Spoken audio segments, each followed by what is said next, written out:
Hi there Striker, after watching the first episode of Nostradamus biography, now let's watch the part 2. In the prophecies, Nostradamus compiled his collection of major, long-term predictions. The first installment was published in 1555 and contained 353 quatrains. The third edition, with 300 new quatrains, was reportedly printed in 1558. But now survives as only part of the omnibus edition that was published after his death in 1568. This version contains one unrhymed and 941 rhymed quatrains, grouped into 9 sets of 101 of 42, called centuries. Given printing practices at the time, which included typesetting from dictation, no two editions turned out to be identical, and it is relatively rare to find even 2 copies that are exactly the same. Certainly there is no warrant for assuming, as would-be code breakers are prone to do, that either the spellings or the punctuation of any edition are Nostradamus's originals. The almanacs, by far the most popular of his works, were published annually from 1550 until his death. He often published 2 or 3 in a year, entitled either almanacs, detailed predictions, prognostications, or presages, more generalized, predictions. Nostradamus was not only a diviner, but a professional healer. It is known that he wrote at least 2 books on medical science. One was an extremely free translation, or rather a paraphrase, of the Protereptic of Galen, paraphrased a c. Gallian, sus l'exhortation de menadoto estids de bon arts, mesentement medicine, and in his so-called Traite des Fardemans, basically a medical cookbook containing, once again, materials borrowed mainly from others, he included a description of the methods he used to treat the plague, including bloodletting, none of which apparently worked.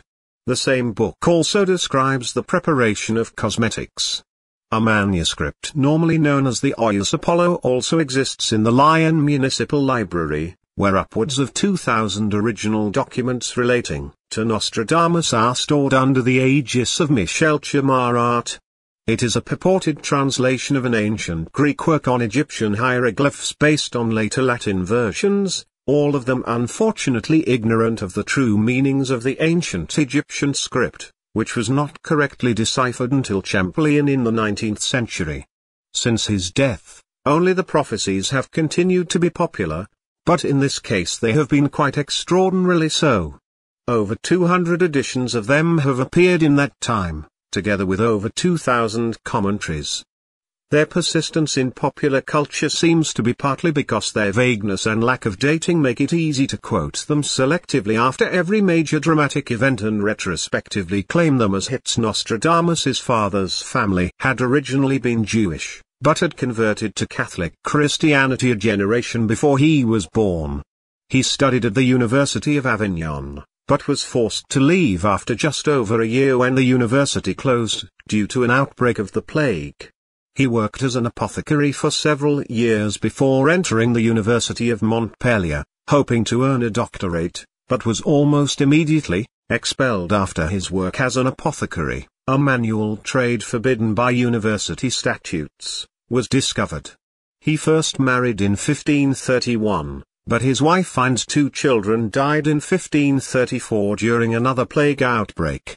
He fought alongside doctors against the plague before remarrying to Anne Ponsard, with whom he had 6 children.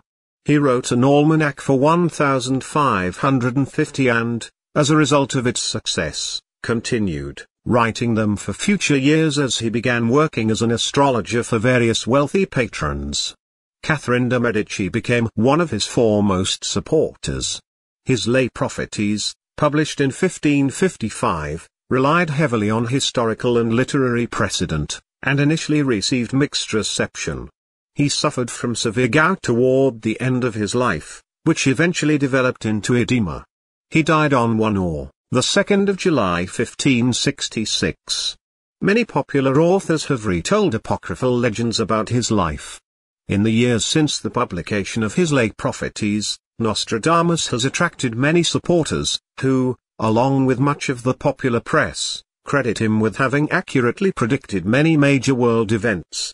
Most academic sources reject the notion that Nostradamus had any genuine supernatural prophetic abilities, and maintain that the associations made between world events and Nostradamus's quatrains are the result of misinterpretations or mistranslations. Sometimes deliberate. These academics also argue that Nostradamus's predictions are characteristically vague, meaning they could be applied to virtually anything, and are useless for determining whether their author had any real prophetic powers. Nostradamus claimed to base his published predictions on judicial astrology, the astrological judgment, or assessment, of the quality, and thus potential, of events such as births, weddings, coronations etc., but was heavily criticized by professional astrologers of the day such as Lawrence Vidal for incompetence and for assuming that comparative horoscopy, the comparison of future planetary configurations with those accompanying known past events, could actually predict what would happen in the future. Research suggests that much of his prophetic work paraphrases collections of ancient end-of-the-world prophecies, mainly Bible-based, supplemented with references to historical events and anthologies of omen report, and then projects those into the future in part with the aid of comparative horoscopy. Hence the many predictions involving ancient figures such as Sulla, Gaius Marius, Nero, and others, as well as his descriptions of battles in the clouds and frogs falling from the sky. Astrology itself is mentioned only twice in Nostradamus's preface and 41 times in the centuries themselves, but more frequently in his dedicatory letter to King Henry II.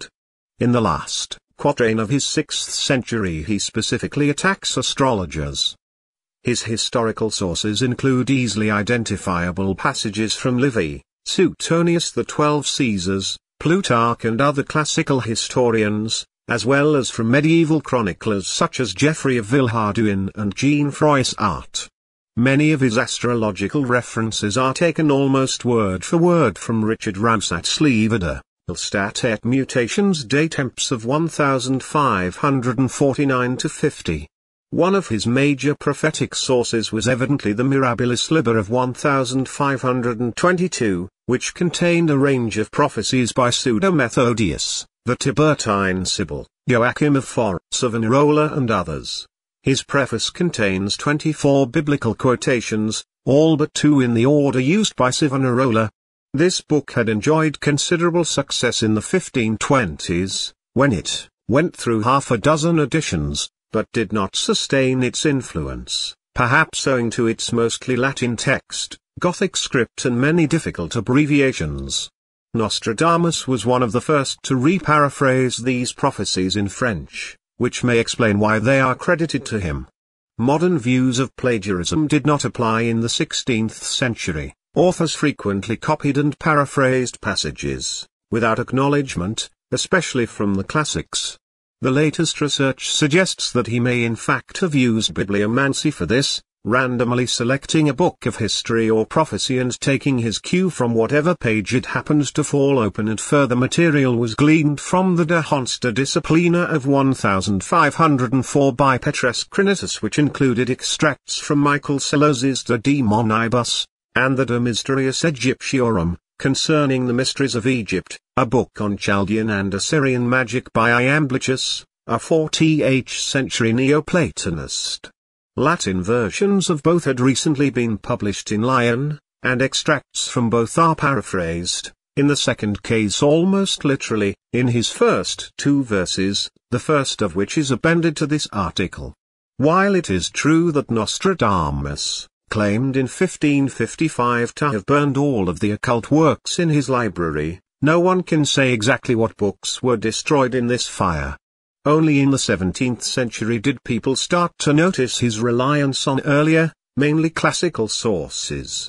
Nostradamus's reliance on historical precedent is reflected in the fact that he explicitly rejected the label prophet, that is, a person having prophetic powers of his own, on several occasions. Although, my son, I have used the word prophet, I would not attribute to myself a title of such lofty sublimity. Preface to Caesar, 1555. Not that I would attribute to myself either the name or the role of a prophet. Preface to Caesar, 1555. Some of The prophets predicted great and marvelous things to come, though, for me, I in no way attribute to myself such a title. Here. Letter to King Henry II, 1558. Not that I am foolish enough to claim to be a prophet. Open letter to Privy Councillor, later Chancellor, Biography, the 15th of June 1566. Given this reliance on literary sources, it is unlikely that Nostradamus used any particular methods for entering a trance state, other than contemplation, meditation and incubation. His sole description of this process is contained in Letter 41 of his collected Latin correspondence. The popular legend that he attempted the ancient methods of flame gazing, water gazing or both simultaneously is based on a naive reading of his first two verses, which merely liken his efforts to those of the Delphic and Branchadic oracles.